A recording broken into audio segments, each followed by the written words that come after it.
Rate PCI का वो खत्म हुआ, 12 वाला खत्म हुआ और आखिरकार जब ये दो शेयर जब खत्म हुए तो सबसे ज्यादा राहत इसमें बिजली नजर आ रही। मार्केट का ज्यादा इशू है, आगे प्रोसेस करके बरामद करके। सर एक जो इंडस्ट्री अपने यहाँ ये जो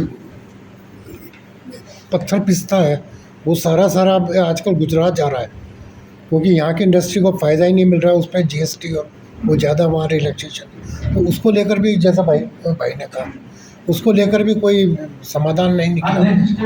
तो ध्यान में आता है राज्य राशन को लेकर माननीय खरीद सारा आपका बाहर जा रहा है, इंडस्ट्री बंद होने के कारण पे आ गई आप। मुझे लगता है राज्य राशन काफी इश्यूज है, उसमें समाधान नहीं तो आइडिया कुछ होगा तो उसका अध्ययन करके कोशिश कर ली जाएगी। एक चीज अभी आपने देखी होगी कि बरसात में आयट नदी का जो उफान पर रही, शहर के भी कुछ इलाकों में पानी भरा और जो पीछे के गांव है कानपुर और प्रभावित क्षेत्र उदय सागर के पीछे के गांव, उनके किसानों की वहाँ ग्रामीणों की हालत बड़ी खराब है।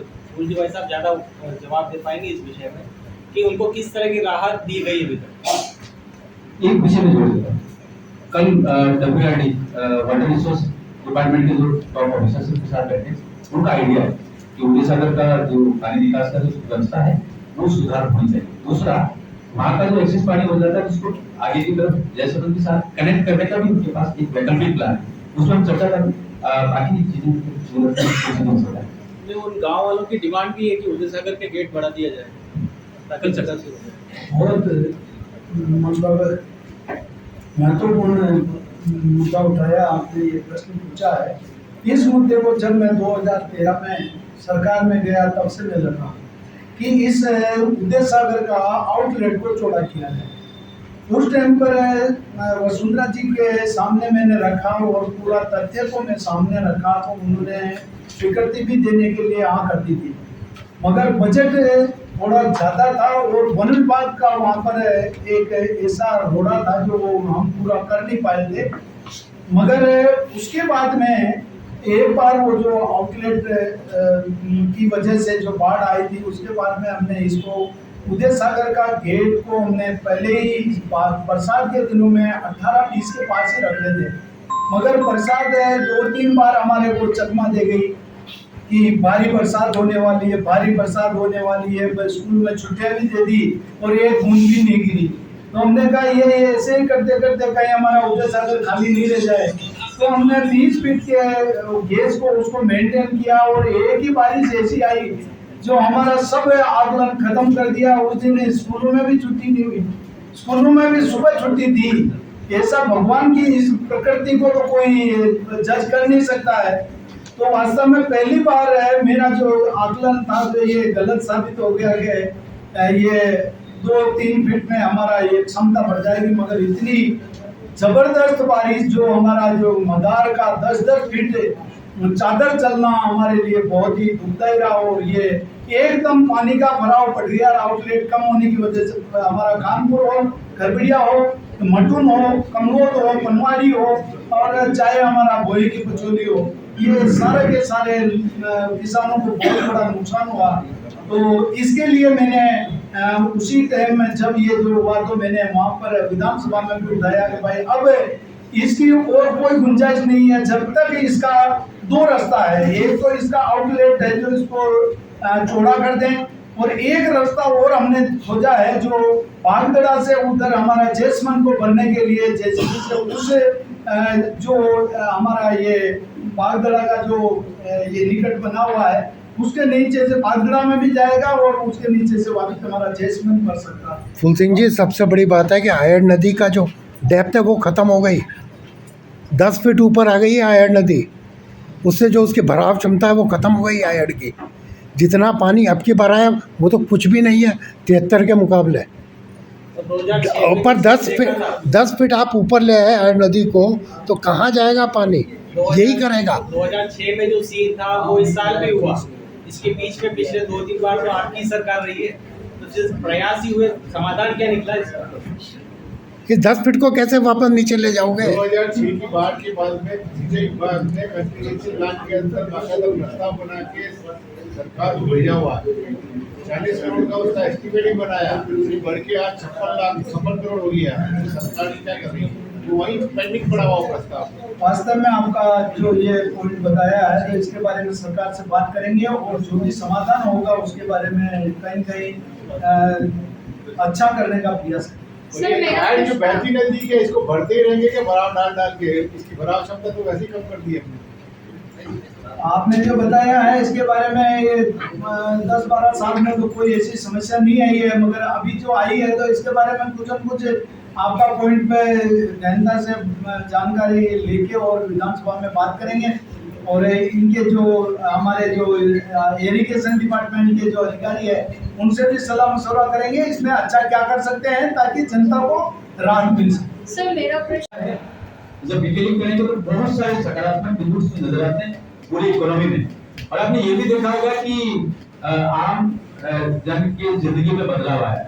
लगभग 27 करोड़ लोगों को बीपीएल की जो लाइन है उससे बाहर निकाला है और लगभग 4 करोड़ के आसपास आवास बनना, ये अपने आप में बहुत बड़ी बात है कि जो आम जिंदगी की आवश्यकता है उन सभी का जो समस्या है उनका निराकरण हो रहा है और ये विकसित भारत 2047 की यात्रा है। सर, मेरे 2 क्वेश्चन हैं। पहला क्वेश्चन 1 गांधी 17 सितंबर से सेवा पखवाड़ा की शुरुआत करने जा रहे हैं और ये 2 अक्टूबर तक महात्मा गांधी जी की जयंती है, लाल बहादुर शास्त्री जी की जयंती है। 2 तारीख तक ये कार्यक्रम चलेगा और जिसके लेकर सामाजिक सरोकार के अनेक कार्यक्रम होंगे।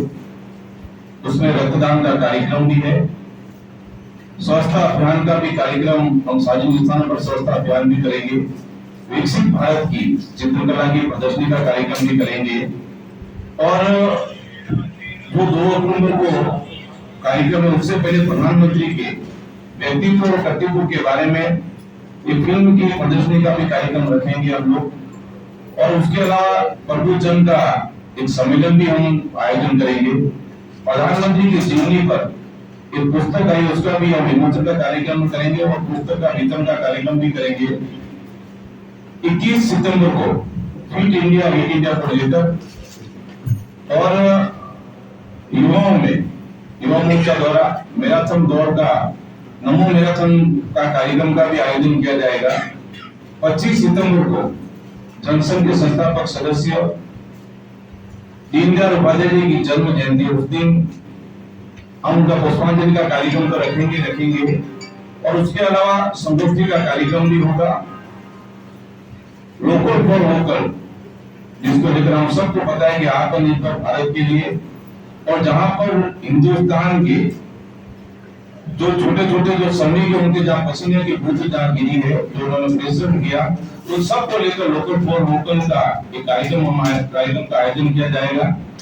दीनदयाल उपाध्याय जी की जयंती के दिन प्रत्येक मंडल पर वृक्षारोपण का एक पेड़ मां के नाम का अभियान का कार्यक्रम हम रखेंगे।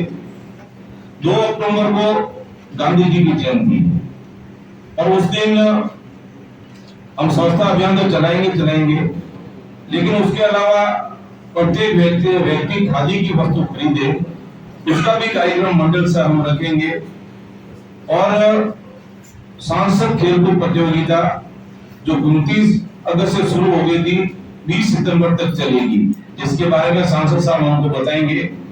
आत्मनिर्भर भारत के बारे में प्रदेश सरकार ने तय किया कि स्थानीय शंका हो और निश्चित रूप से सांसद महोदय कुलदीप भाई साहब जिलाध्यक्ष जी तीनों बताया हो सकता। संसद महोदय, जो पेट्रोल डीजल है उसकी बहुत उम्मीद थी कि वो जीएसटी के दायरे में आएगा और उसको छूट मिलेगी, मगर पेट्रोल और डीजल अभी तक भी नहीं आया। पब्लिक की विशेष डिमांड थी कि पेट्रोल डीजल आए, क्योंकि जो इंटरनेशनल क्रूड प्राइस है वो डाउन हो रहा है, उसके बाद भी भारी रेट चल रहे हैं भारत में। टैक्स स्ट्रक्चर, टैक्स रिफॉर्म और टैक्स के जो रेगुलेशन है उसके क्रम में नरेंद्र मोदी जी ने बड़ा काम किया है। आईटी को लेकर जीएसटी लेजिस्लेशन ले लिया। मुझे लगता है ये एक यात्रा है, ईज ऑफ डूइंग बिजनेस और ईज ऑफ लिविंग दोनों को लेकर हर जगह कुछ न कुछ चल रहा है। उम्मीद करते हैं आने वाले समय में कुछ विषय ऐसे समाज के क्षेत्र के रहे हैं उनका भी समाधान होगा। सर, जो जिन व्यापारियों ने 18% 28% टैक्स लेके माल खरीद रखा है, आप कह रहे हैं 22 तारीख बाद खत्म हो जाए, क्या व्यापारी 22? उसमें सबसे महत्वपूर्ण ये है कि संविधान के दायरे में जब चर्चा करते हैं तो जीएसटी काउंसिल पूरे देश को रिप्रेजेंट करती है राज्यों को भी उनमें एक वोट होता है, भारत सरकार केवल एक वोट होता है, लेकिन बाकी सारा राज्यों की भी इसमें भागीदारी है।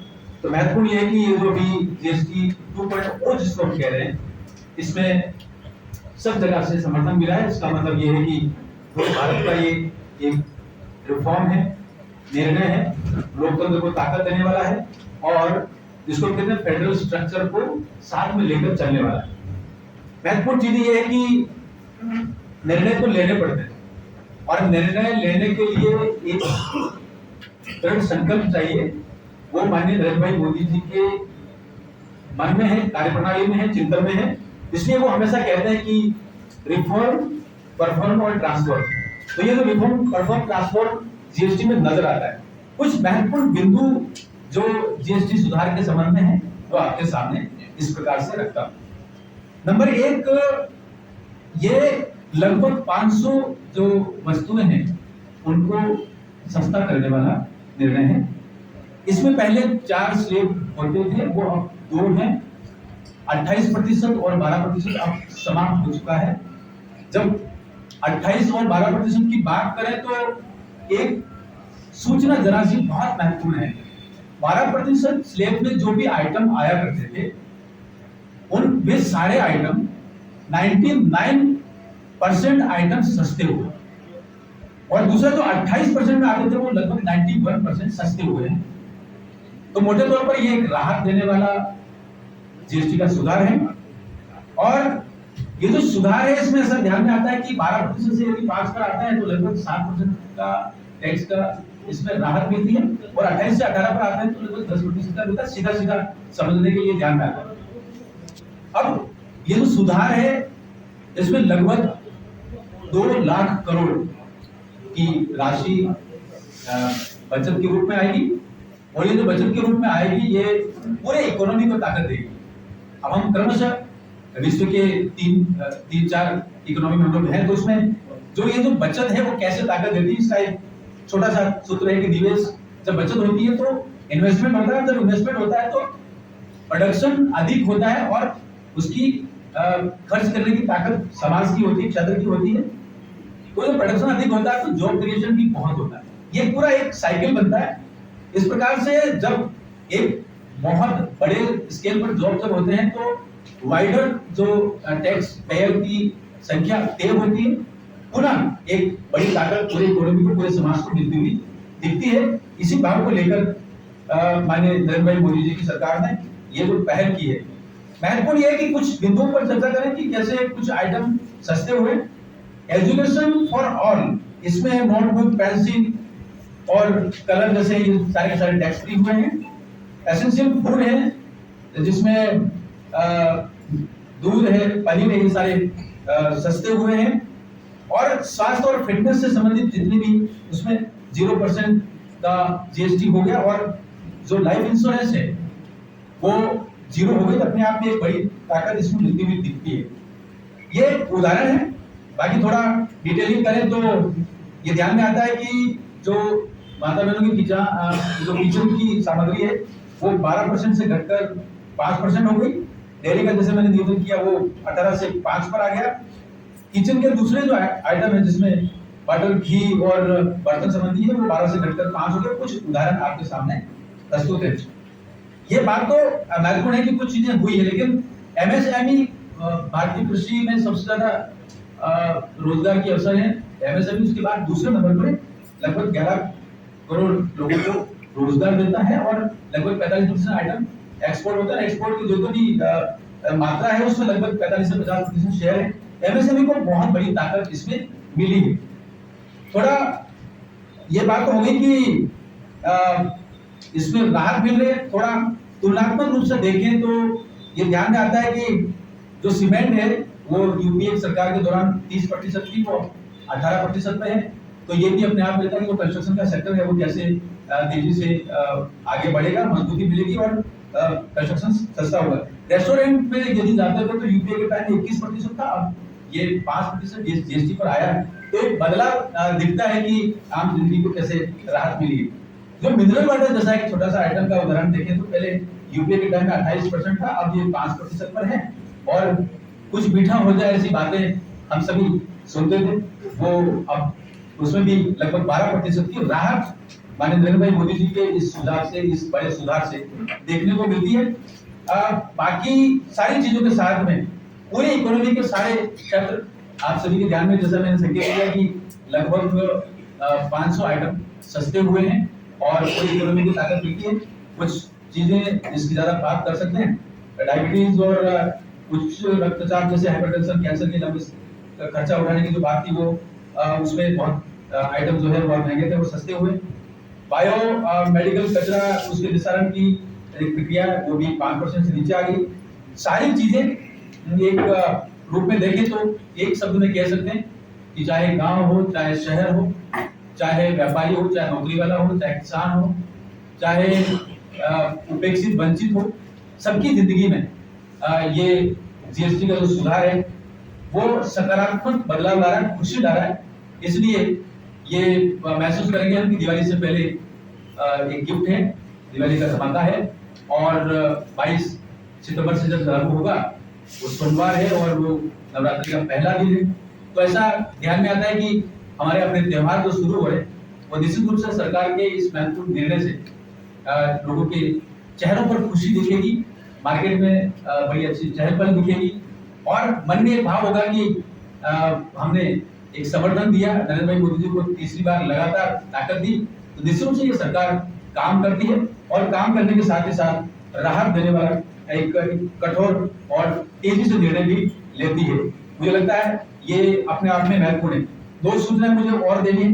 नंबर 1, सांसद खेल महोत्सव पार्टी ने राष्ट्रीय स्तर के मार्गदर्शन में प्राप्त हुआ है कि पूरे देश भर में संसदीय क्षेत्र को इकाई बनाकर खेलों का आयोजन करेंगे, जो ग्राम से शुरू होगा, मंडल लेवल पर आएगा और वहां की जो टीमें हैं वो लोकसभा क्षेत्र पर खेलेगी।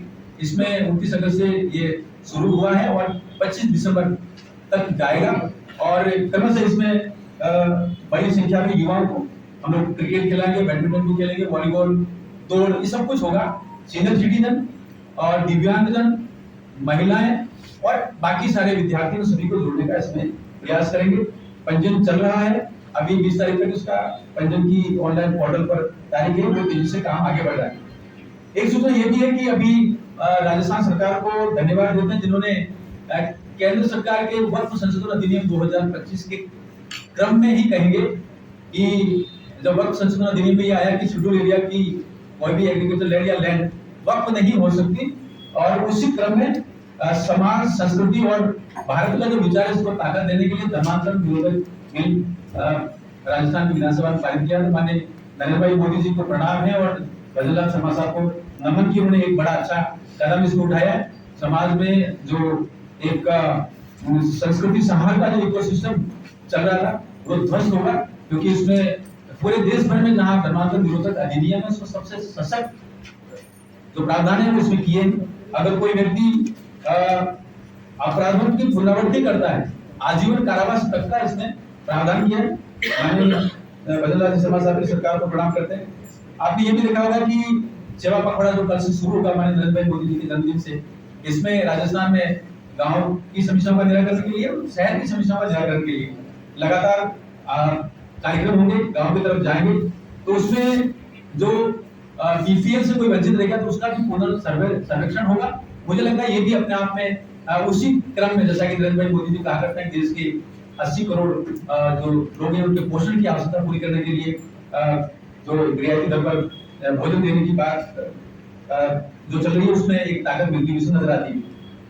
मुझे लगता है ये रिफॉर्म, ट्रांसफॉर्म और परफॉर्म की यात्रा चलती रहे जब तक कि विकसित भारत 2047 तक हम लोग क्रमशः पहुंचे, देश पहुंचे। मुझे ऐसा लगता है कि ये जो जीएसटी सुधार है वो इसमें एक महत्वपूर्ण पड़ाव दिखता है और ये जो भारतीय जो अर्थ शास्त्र का जो इतिहास है उसमें सबसे मजबूत अध्याय में से एक है। ऐसा कहते मैं अपने शब्दों में नमस्कार देता हूं। जीएसटी सुधार 2047 साहब, देवलाल जी, सामने साहब और सभी पत्रकार बंधु और सभी मेरे मीडिया के भाई और बहन, वास्तव में भजनलाल जी जब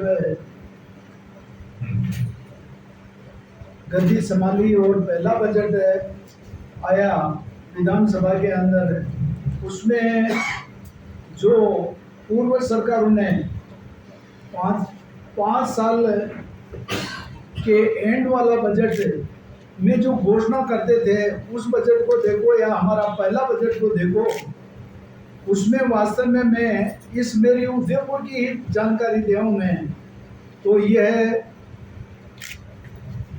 पारस तिराया पर जो यहाँ आए दिन जो जाम लगता था, उसको हम देखते थे कि यहाँ पर कैसे निजात पाएंगे। तो यहाँ पर भी पारस तिराया को ओवर ब्रिज का मतलब काम शुरू करवा के और हमारे को बहुत बड़ी राहत प्रदान की। एलिवेटर रोड के लिए बरसों से जो हमारा काम अटका हुआ था, चाहे रेलवे स्टेशन से लेकर कोट चौराया के वहाँ तक बंसी पान वाले के पास में उतारने का काम हो, और चाहे हमारा पटेल सर्कल के अंदर पटेल सर्कल के पास में अंडरपास का काम हो, हिरण मंगरी शांति वाटिका से लेकर पारा खेतों के वहाँ तक ये जो हिरण मंगरी में भी दबाव रहता था, उस काम को देखो तो आप यहाँ पर वो भी काम शुरू हो गया है। रामपुरा से लेकर नांदेश्वर तक का रोड देखो, ये भी हमारा काम बहुत बड़ा है। इसके लिए ही नहीं, अभी पंडोरा होटल के यहाँ पर हाईवे में जो कमी रह गई थी, उस रोड का भी हमने, जो वास्तव में बरसात होते पानी भर जाता था, उसका भी हमने काम शुरू कर दिया है, करीब करीब चालू हो गया है।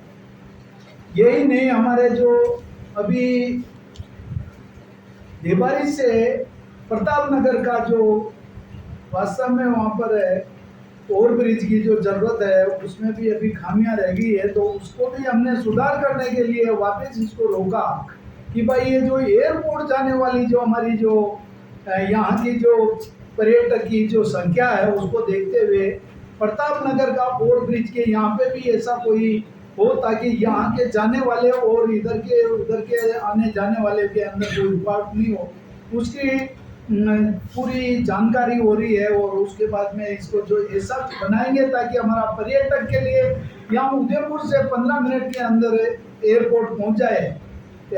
अगर प्रताप नगर चौराया और देवारी का चौराया पर जो व्यवस्थित, उस चौराया में भी कमियां है, उसके बारे में भी हमने यूआईटी के सभी अधिकारियों को ले जाकर भी बताया।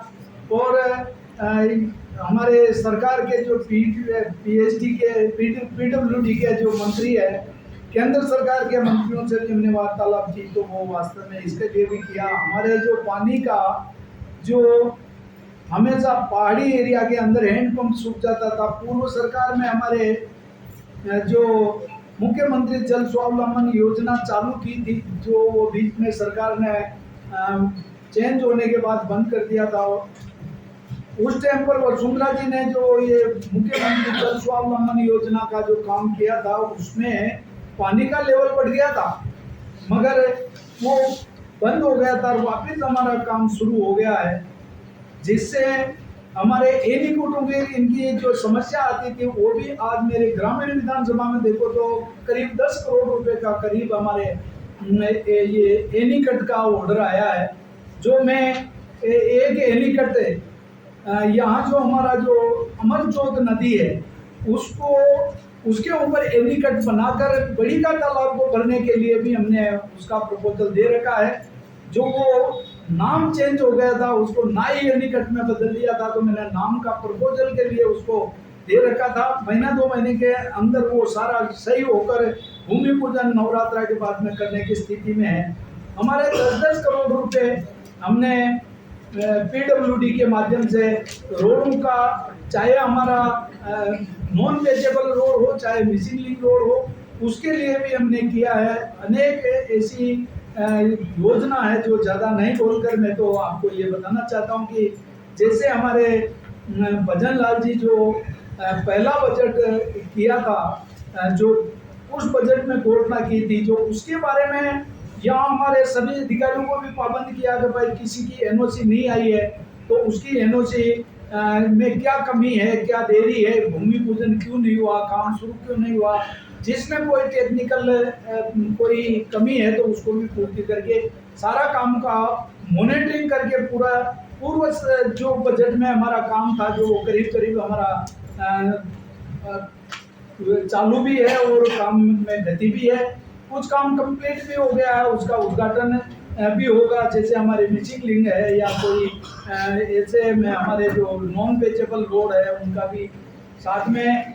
मैं इतना ही कहूँगा, मीडिया कर्मी भाई और बहनी यहाँ पर बैठे हैं, मैं तो आप लोगों से यही अनुरोध करता हूँ कि वास्तव में जब गहलोत सरकार के टाइम पर मेरे विधानसभा में विधायक होते हुए भी मेरे विधायक फंड का भी बजट को जो कांग्रेस के रात में जाकर उद्घाटन कर देते थे और मेरा 5 करोड़ 48 लाख रुपए मेरे रोक दिए थे, उनको भी मैंने स्कूलों के अंदर आज मैं ये कह सकता हूँ कि स्कूलों की जर्जर हालत कहीं कहीं है, तो मैंने 25 स्कूलों के अंदर 6-6 लाख रुपए का डोम बनाने का मैंने लास्ट में मेरा बजट रुक रहा था, तो मैंने कहा ये मेरा जो बजट है जो क्योंकि सरकार उनकी थी, जो पंचायत में भी वो थे ना, वहाँ पे मेरे को एनओसी नहीं मिलती थी या वो उनके अधिकारियों को वो कहकर रोक देते थे, तो मैंने स्कूलों में डोम दिया, तो आज मेरे को राहत महसूस हो रही है कि जर्जर स्कूलों के अंदर वो डोम में बैठकर बच्चों को पढ़ाई के लिए तो हमें सुविधा दे दी। तो ऐसी अनेक विकास का काम है। मैं इतना ही कहकर मेरी बात को विराम देता हूँ। बहुत बहुत सभी